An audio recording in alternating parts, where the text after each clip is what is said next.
থাকে না। আমার বাইরে আপনার আমার কোনো ইবাদত বন্দেগী কোনো কিছু কাজে লাগবে না, কোনো কিছু আল্লাহর দরবারে কবুল হবে না। একটা দৃষ্টান্ত দেই আমার বাইরা, আবু দাউদ শরীফ সাক্ষী, আল্লাহর নবী রাহমাতুল লিল আলামিন মদিনাতুল মুনাওয়ারায় সাহাবায়ে কেরামদের সাথে একজন যুবক আসতো প্রতিদিন। উনি মুসলমান হয় নাই, কিন্তু ইহুদিরা আল্লাহর নবী রাহমাতুল লিল আলামিনকে আল্লাহর রাসূল বিশ্বাস করত, কিন্তু সবার পক্ষে ঈমান আনা সম্ভব হয় নাই। আমার ভাইরা, ওই লোকটা সাহাবায়ে কেরামদের সাথে আল্লাহর হাবিবের কাছে আসতো। একদিন মদিনায় আসলেন না, আল্লাহর হাবিব বলেন, রে সাহাবী, কি ব্যাপার ওই লোকটা আসলো না আজকে? সাহাবায়ে কেরাম বলেন, ইয়া রাসূলুল্লাহ, ইয়া হাবিব আল্লাহ নবীজি, ওই লোকটা অসুস্থ হয়ে পড়ে গেছে, মনে হয় যেন ওই লোকটা আর আসবে না। আল্লাহর হাবিব বলেন, রে সাহাবায়ে কেরাম শুনো, রে সাহাবায়ে কেরাম চলো ওই লোকটাকে দেখে আসি। যেই মাত্র সাহাবায়ে কেরামকে নিয়ে আমার ভাইরা ওই লোকটার বাড়ির মধ্যে চলে গেলেন। ওই লোকটা অসুস্থ। আল্লাহর হাবিব রাহমাতুল লিল আলামিনকে দেখে ওই অসুস্থ ব্যক্তি শুয়ে থেকে দাঁড়াই গেল। ওই অসুস্থ ব্যক্তি শুয়ে আছে, যেই মাত্র আল্লাহর হাবিবকে দেখলো, দেখার পরে ওই লোকটা দাঁড়াই গেল। জুড়ে বলেন সুবহানাল্লাহ।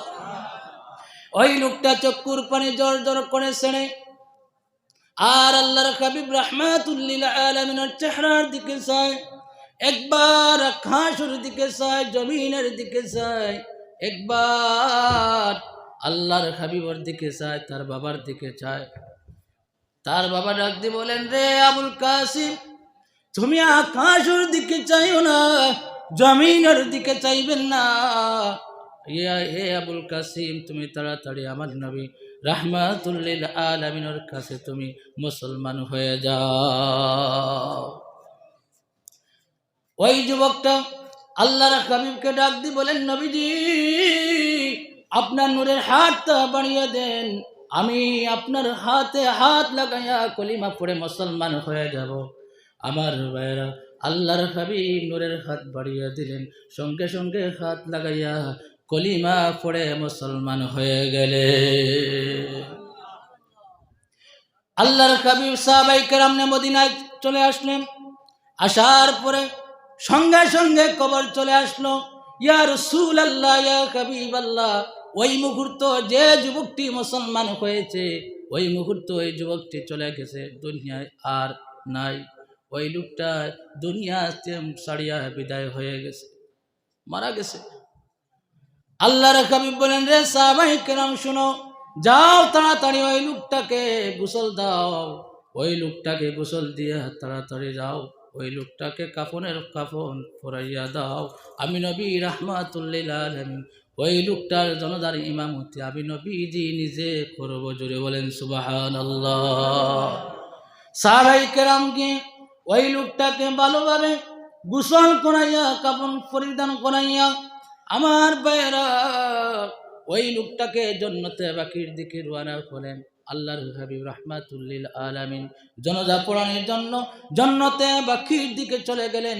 হযরত ওমর রাদিয়াল্লাহু তাআলা আনহু বলেন, আমি নবীর সঙ্গে ছিলাম, দেখলাম আল্লাহর নবী জানাজা পড়াইতে যখন যেতেন, হেঁটে হেঁটে যাচ্ছেন জান্নাতুল বাকির দিকে, তখন দেখলাম নবীদের পায়ের তলা মাটির মধ্যে লাগান না।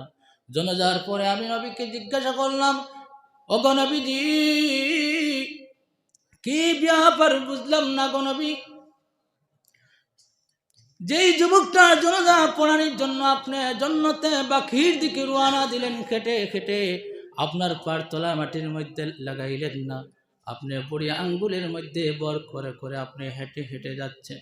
আল্লাহর নবী রাহমাতুল লিল আলামিন বলেন, রে উমর, যেই যুবকটা ঈমান আনার পরে সঙ্গে সঙ্গে পুরাপুরি ঈমান আনার পরে মারা গেল, সেই যুবকের জানাজায় আসমান থেকে অসংখ্য ফেরেশতা ওই লোকটার জানাজার মধ্যে শরীক হওয়ার জন্য জান্নাতে বাকির মধ্যে চলে আসলো। তাই আমি নবীজি পায়ের তলা লাগানোর জায়গা পাইলাম না। আর তোলা লাগানোর জায়গা পাইলাম না। আমার ভাইরা গভীর মনোযোগ, আল্লাহ নবী রাহমাতুল লিল আলামিন বলেন আমি পার তোলা লাগানো সম্ভব হলো না। অসংখ্য ফেরেশতাও হলো এই লোকটার জানাজায় হাজির হয়ে গেল। ওই লোকটা আমার ভাইরা মারা যাওয়ার পরে ওই লোকটা ঈমান আনার পরে হাদিসের ব্যাখ্যায় আছে ওই লোকটা কোনো এক ওয়াক্ত নামাজ পড়ে নাই, ওই লোকটা 1 টাকাও সদকা দিল না, ওই লোকটা 1 দিরহাম সদকা দিল না, একদিনও রোজা রাখলো না, কোনো কিছুই করলো না, নেক আমল করলো না।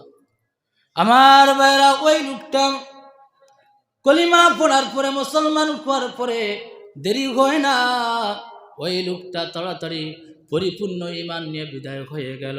আমার ভাইরা বিদায় হওয়ার পরে আমার আল্লাহ তাআলা সঙ্গে সঙ্গে আল্লাহ তাআলা জান্নাতের দরওয়াজা খুলে দিলেন। জুড়ে বলেন সুবহানাল্লাহ। ওটার নাম হলো ঈমান। আমরা এইরকম ঈমান চাই কি চাই না? জুড়ে বলেন চাই কি চাই না?